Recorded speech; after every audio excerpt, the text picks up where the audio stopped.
Hello everyone, I'm Jim Longworth and welcome to another edition of Triad Today, coming to you once again from the Senior Botanical Garden in Kernersville. It's a beautiful place. I hope you will visit it, check out the website, come to the garden and hold your events here, and it's just great here at the garden. It's also great whenever we can have a special guest from Old Salem, and we do right now. Tara Logue, first-time visitor to the show. She's Interim Director of Education for Old Salem Museum and Gardens. Welcome. Happy to be here. Thanks for having me. And obviously, people, we can see from the wide shot on here, you are not dressed in modern garb. No, sir. All right. So what exactly is living history? Explain that to me. A living history museum. What does that mean? So a living history museum is different than a gallery-style museum.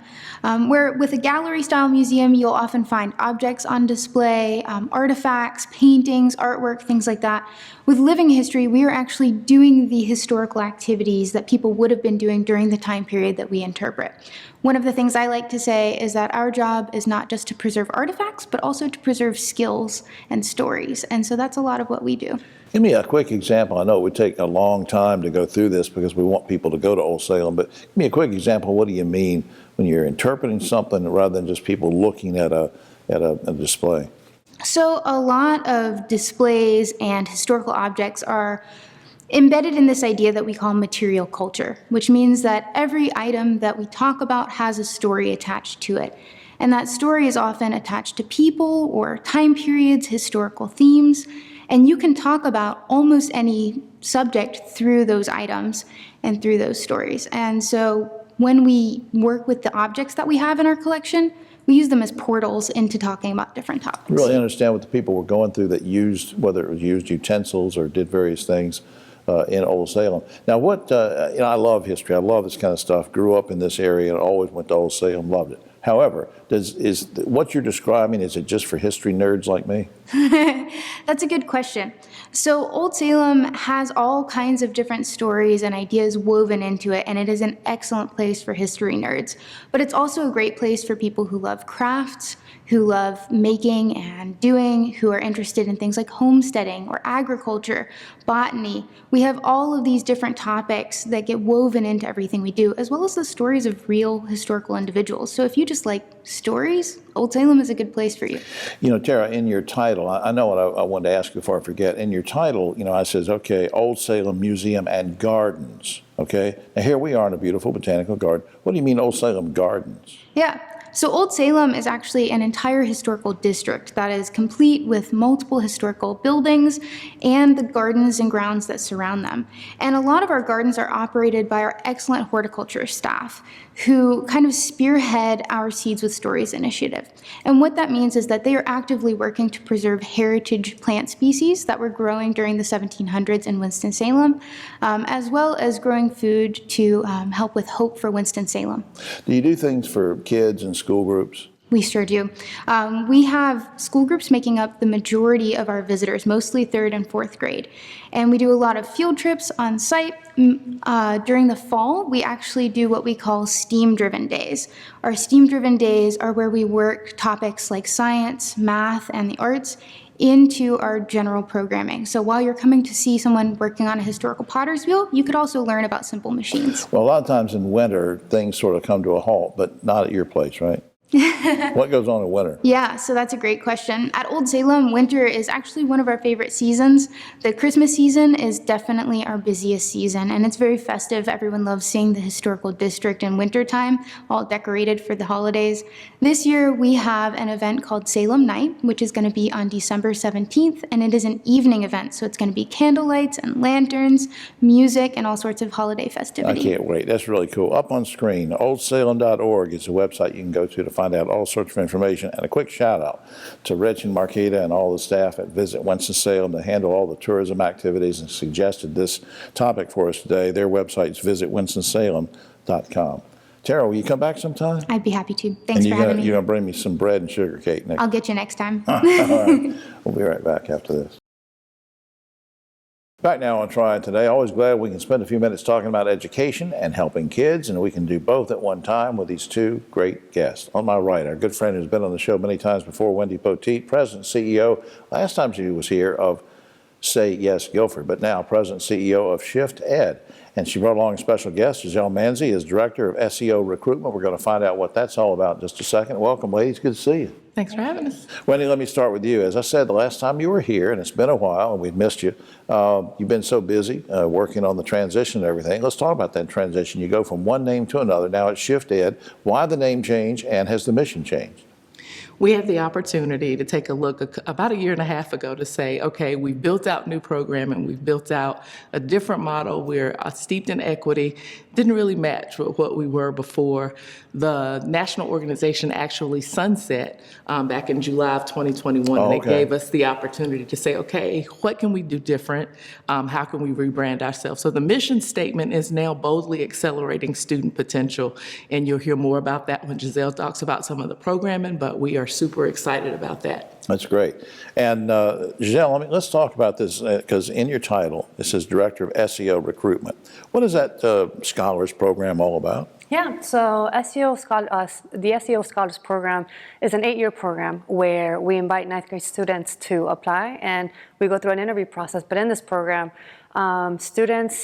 we help students to get to and through college. So I like to break it up in two kind of sections. Your first 4, we make sure that you graduate high school and then you get accepted to college. Okay. And the second half is no matter where you go in the country, you can go to Alaska if you wanted to. Right. We are there behind you every step of the way to make sure that you graduate college. Now, this program was it was created back in New York City, and they also have another program, same program in San Francisco.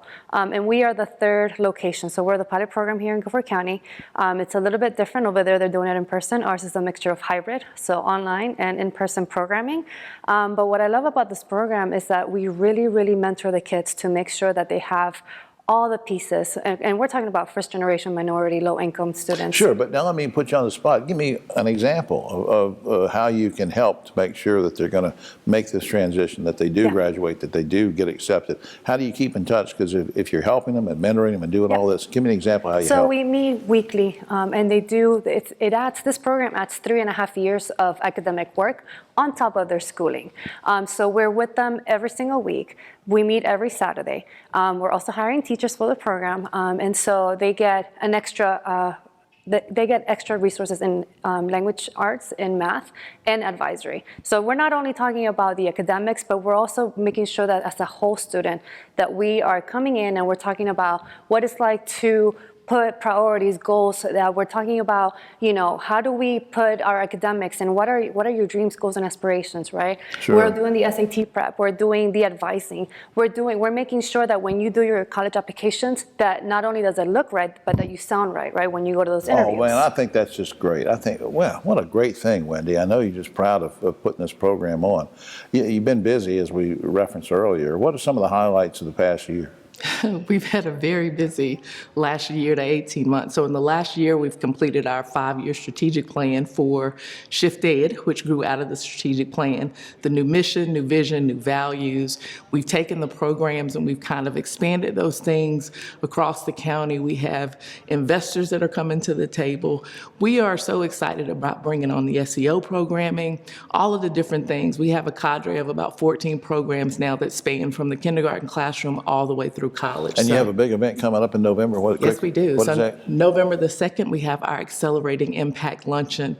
We want the entire community to be there to celebrate with us this new brand, the new things that we're going to be talking about. And we have 2 Triad champions, Bobby Long and Louise Brady, who will sit down with me, and I will tell you it will be a very candid conversation because they were involved in the beginning. Right. We went off the rails a little bit, and now they're back, and they're back with a vengeance. So we're going to talk That's about gonna be all great. of that on the November 2nd. 2nd. That's going to be great. Up on screen, shifted.org, shifted.org. Please check that out and learn all about what's going on. I'm so proud of both of you for doing what you're doing. Thanks, and keep it up. Thank you. Thank you, Jim. All right, ladies. We'll be right back after this. Back now on Triad Today. Always glad when we can get some of the good folks from Duke Energy to stop by and spend some time from their busy schedule to help us understand some programs and initiatives that are going on that help us, help everybody. And that's no different what we're going to do right now. On the right, my good buddy, Jimmy Flythe, Central Region Director of Government and Community Relations for Duke Energy. Jimmy brought along a special guest. Kenisha Barnes is Director of Energy Management Policy at Duke Energy. And thanks both of you for being here. Thanks for having us. Jimmy, what is the Low Income Affordability Collaborative all about? Jim, Duke Energy recognizes that some of our customers have difficulty paying their electric bills. So in 2019, we proposed to the Utilities Commission that a collaborative be formed to kind of study this issue and see how we could better help low-income customers make electricity more affordable. So in September of 2021, the spring of 21, the Utilities Commission issued an order requiring or directing Duke Energy and the public staff to form a collaborative of interested stakeholders to study the issue, to kind of look at our current programs and look at some new ideas. That work finished in August, and we filed our plan with the Utilities Commission, and Kenisha led that effort with Duke Energy, and so I thought it'd be great to have her here to talk about that important work. Absolutely. And now, since Jimmy mentioned the stakeholders, who all were involved, and what was the process like? Yes, thank you, Jim, again for having us here. We had over 30 stakeholders or organizations represented as members of the Low Income Affordability Collaborative. Those stakeholders, as Jimmy mentioned, one of those was the North Carolina Public Staff who joined jointly with Duke Energy. Other stakeholders included the North Carolina Justice Center, AARP was also a member, representatives from the North Carolina Attorney General's Office. People really on the front lines that knew what people and where they were that might be having a tough time. That is exactly What findings or conclusions did y'all come to, basically? Yeah, great question. One I'll say is over the year-long process, we met as a collaborative formally around in 9 workshops. But outside of that, we also had over 50 sub-team meetings. This right here was an opportunity for us to analyze data, hear from all the stakeholders, and that information led to a number of proposals. Like, all right, give me a couple of, I know, it would take hours probably, but what kind of recommendations and proposals? Give me some examples that you came up with. Yeah, I'll be glad to. So a number of our collaborative members submitted proposals. Some of those proposals were around energy efficiency programs. Some of the key findings that were highlighted through the collaborative is energy burden and energy intensity is a key driver of affordability challenges. And what I mean by that is we have some customers who are using more of our product when you look at it from a per kWh square foot, Right. especially in the winter and the summer months. Gotcha. That makes sense. And we believe that from the findings that a key solution to addressing energy affordability is addressing energy burden and energy intensity through energy efficiency programs. Okay. And a couple of those programs is one of which we filed is a high electric energy burden pilot for customers who are have high energy usage. Another is on the Duke Energy Progress side, a low income weatherization program that we currently have available today in our Duke Energy Carolina service territory. Yeah, and that's always the tough thing when you have people in a situation where it's tough for them to make ends meet, and yet they could be high energy users. So that's sort of a double whammy on them, and I'm glad y'all are doing this. But before we run out of time, we're actually taping this a few weeks ahead, so I want to look toward the end of the year. When will all this go into effect? Yeah, so the 2 programs that I just mentioned, they actually have been filed and are pending approval in front of the North Carolina Utilities Commission. As Jimmy shared, Jim, we actually filed a low-income final report with a number of recommendations that are before the commission. And so once that order is issued by the commission, we'll be able to move forward. It's going to help a lot of people, isn't it, Jimmy? It is. It's a great program. We look forward to kind of coming back and reporting how it's going, how it's updating. Up on screen, duke-energy.com/home/billing/special -assistance. I think I got all that out right. Also, the main website, duke-energy.com, and Jimmy's favorite website, generatingprogress.com, which seriously, you can learn a lot of good stuff from that website. It's helpful information, isn't it, Jimmy? It is, very much, yeah. We encourage everybody to look at it. Yeah, I hope they will. And Kenisha, I appreciate what you did to help set up this whole program. Thanks a lot. Thank you for having us again. All right. We'll be right back after this.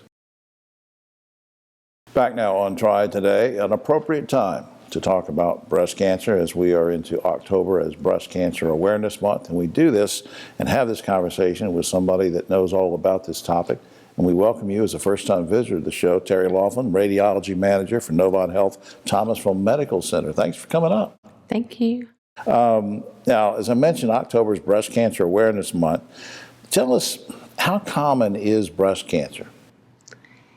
Well, as you know, most people know a family member or a friend that's had breast cancer. 1 in 8 women will be diagnosed with breast cancer in their lifetime. Also, It's the second leading cause of cancer-related deaths in women. Yeah. And men can get it too, which, That is a correct, lot of too. people don't know. Especially for women. Let's talk about, is there, I don't think I've ever talked about this before, is there something that a woman can do to actually prevent getting to the point where she might have to face a situation with breast cancer? Can you actually prevent something? There's not necessarily ways to prevent it, but there's ways to lower your risk, and some of the ways is healthy eating and exercise. Another thing that we offer is risk assessment. When you come for your screening, you can do that in your MyChart. You fill out the risk assessment form that goes into our genetic counseling, and they can do genetic testing based on your family history and your personal history. Yeah, and the personal history, like you're alluding to, if a woman comes in and you determine through talking with her that she's a heavy smoker, I'm sure you're going to look at her and have something to say about that, right? And that's an increased risk of cancer for sure. Terry, how important are mammograms? There's been some debate over the years about when you should have it, who should have it. School me on that a little bit. How important? Mammograms are very important. A lot of people put it off during the pandemic, but you definitely need to be coming for your mammogram. We find that there are barriers sometimes for women coming to get their mammogram, but mammograms can, if you get early detection, you can save your life. And when should a woman get her first mammogram generally? And it's going to depend on certain things, which I know you'll tell us about, but I mean, when in general? A couple things are at age 40 is when the recommended age is, but now if you have a family history, an example would be if your mom had breast cancer at 45, then you would be recommended to have your mammogram at 35. You were mentioning barriers a minute ago. Give me an example of a barrier that maybe a woman might face in getting a mammogram. Lack of health insurance, lack of access. We've seen some barriers for different race or ethnic things, and then we've also seen that in Black women, they have a lower risk of developing breast cancer, but they have a higher mortality rate, and that's something they might not know because the knowledge as well is another barrier. Right, and that gets into the whole thing of general access to health care, which we've talked about on the show before, for all races of people. It could be transportation, it could be, as you said, insurance, that kind of thing. Look, before time runs out, one thing I was going to ask you is, once somebody's diagnosed with breast cancer, what's the very next step they should do? Well, when you hear the word cancer, it's scary for your family, it's scary for you as well. I was diagnosed with breast cancer a few years ago, and I'm coming up on my 5-year journey in breast cancer. So bless your heart. I'm thankful to be a survivor in there. I'm also feel very blessed because there's many tools, and I like to call it tools because it's different things that we have to help us through cancer. We have not only our oncology, we also have imaging, we have navigation. Navigation is a tool that I like to talk about because they will help you. When you're diagnosed, you may not have all the answers. I've worked in healthcare for 32 years. And when I was diagnosed, I didn't have all those answers. Well, it becomes very personal and emotional too. At the point somebody tells you have cancer, all your experience and expertise, it goes out the door, and you have to sort of start from scratch. But at least people have caring folks that they can see, folks like you and other people in the Novant system who can sit down with them and help them through this. And I just appreciate what you do so much. Thank you. I'm so proud to work with a team that just brings it together and takes care of our patients. Will you come back sometime? I will do it. Thanks, Terry. Thank you. Up on the screen, NovantHealth.org is the website. Check that out. We'll be right back. Hello, everyone. I'm Jim Longworth, and welcome to another edition of Triad Today, coming to you once again from the beautiful Senior Botanical Garden in Kernersville. We'll tell you more about them later on. And later on is when the weird old round table gets together. We'll get into all sorts of controversial topics, so stay tuned for that. But where we want to start is talking about a very special, very unique mentoring program that comes to us from the good folks at Alamance Community College.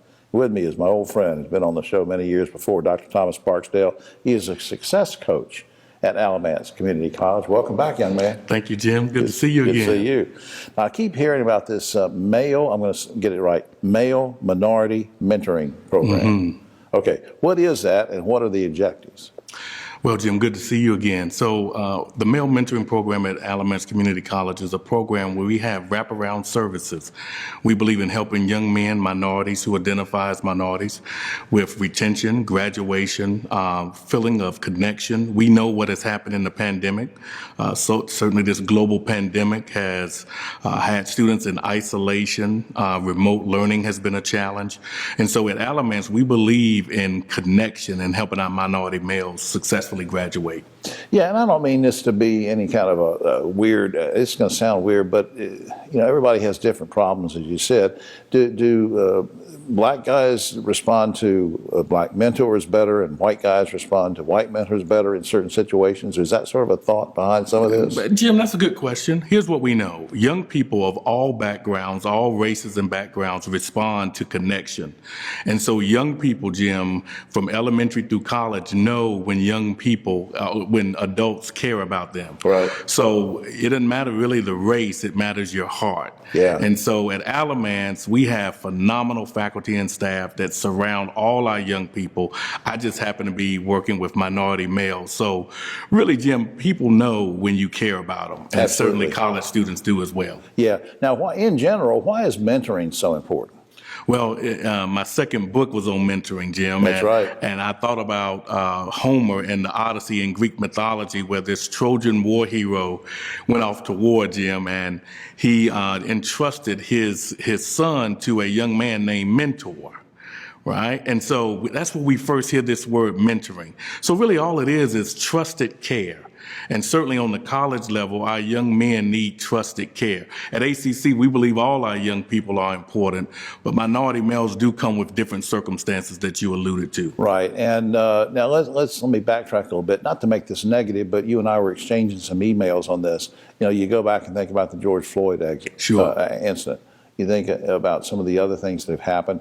Did that have an impact, or did it cause problems, or did it make what you do more difficult in terms of mentoring? Jim, I appreciate that question. We know there's a history in our country of racial reckoning. And so when the George Floyd case happened, I call it twin pandemics. You had COVID-19 and racial reckoning in our country. And so what I try to do with our male mentors and mentoring program is keep understanding our young men to know that, listen, we believe in change talk. So I use a counseling technique called motivational interviewing, Jim, where I listen for change talk. We don't believe in victimization, right? All of our young people must harness their own greatness and rise above the circumstances. So yeah, it made things difficult because that case and other cases, Jim, were horrible. It produced trauma. As you know, we're in a mental health crisis. So absolutely. We have to connect with our young people. Trauma, mistrust, all the sorts of things that go along with those things. Sometime I want to get you back and just talk about your books, which I think are fascinating as well. Can you still get those on Amazon? You can. Thank you. Yes, you can. I would love to, Jim. You can type in your name and Dr. Barksdale, and they can find out. But for right now, we're talking about mentoring. You can call 506-4418, or you can email Dr. Barksdale at tlbarksdale925@alamancecc.edu. That's up on screen right now. And also, when you come back sometime, I want to talk about people that might have mentored you. Sure. We'll do that. Love to. Will you do that sometime? Love to, Jim. Good to see you. Thanks. Thank you. We'll be right back after this.